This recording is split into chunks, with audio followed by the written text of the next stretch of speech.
여러분 안녕하십니까? NWN 내외방송 뉴스를 시작하겠습니다.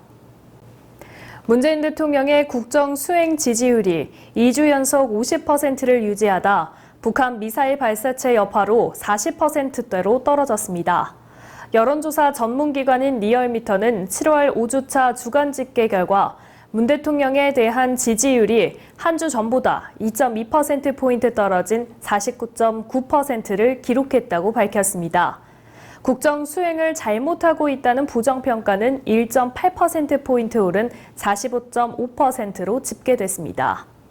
리얼미터는 대통령 국정 지지율이 북한의 미사일 발사로 하락했다가 일본의 화이트리스트 배제 조치로 주 후반에는 V자형으로 반등했다고 분석했습니다.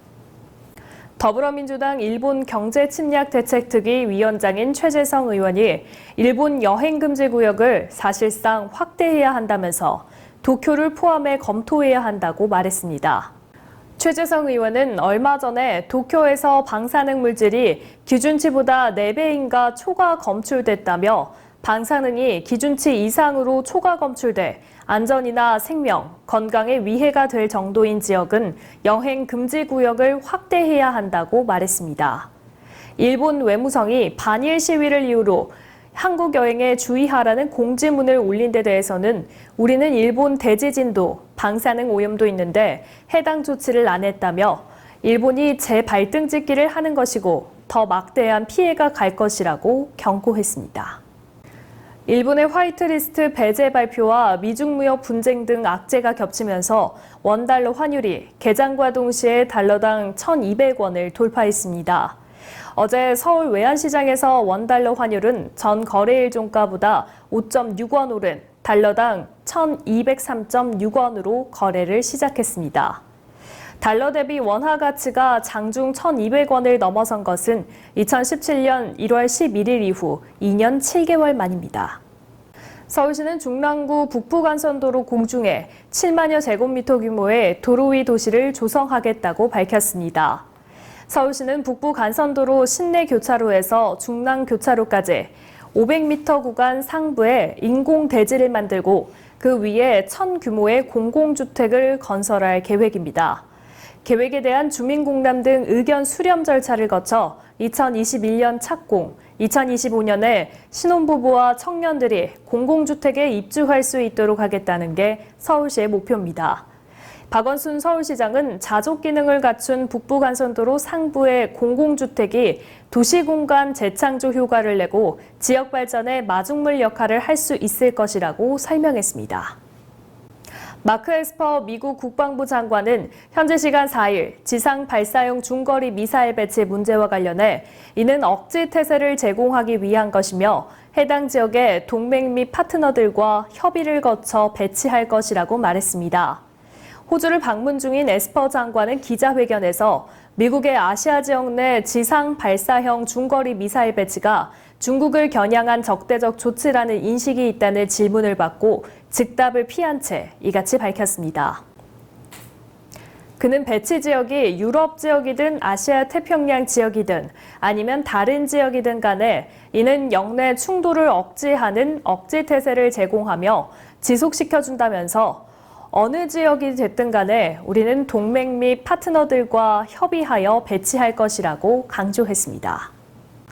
정보통신정책연구원은 70대 이상의 스마트폰 보유율이 2013년 3.6%에서 지난해 37.8%로 5년 만에 10배 이상 급증했다고 밝혔습니다. 60대는 19%에서 80.3%로, 50대는 51.3%에서 95.5%로 각각 늘어나는 등 전체 연령 평균 스마트폰 보유율이 2013년 68.8%에서 89.4%로 20.6%포인트 증가했습니다.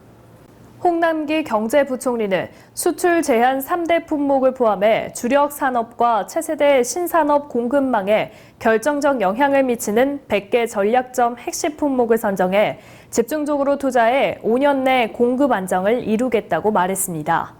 또 전략적 핵심 품목에 대해 기술 개발과 양산 평가가 최대한 신속히 진행되도록 집중 지원하겠다며 재정과 세제, 금융, 규제 완화를 통해 국내 기술 개발에 집중을 육성하고 투자 지원을 통해 해외 기술 도입에도 나설 것이라고 설명했습니다. 특히 기술 개발에 꼭 필요한 경우 환경 절차 패스트트랙을 적용하고 특별 연장근로 인가와 재량근로 활용을 추진하겠다며 예비 타당성 조사 면제 등 전폭적인 지원을 약속했습니다. 배우 마동석 씨가 마블의 새 영화 이터널스 출연진과 함께한 단체 사진을 공개하며 이목을 모았습니다.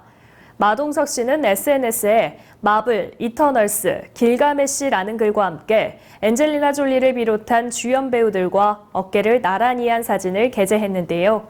듬직한 체구에서 뿜어져 나오는 카리스마와 푸근한 미소가 눈길을 끌죠. 마동석 씨는 이터널스의 주연진 10명 중 1명으로 한국계 배우 최초로 초인적인 힘을 가진 히어로 길가메시 역을 맡았는데요.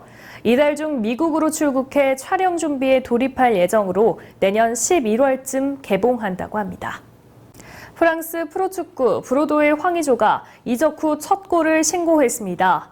제노아의 프리시즌 경기에 선발 출전한 황의조는 팀이 0대2로 끌려가던 전반 36분 만회골을 터뜨리며 보르도 이직 후 첫 골을 기록했습니다.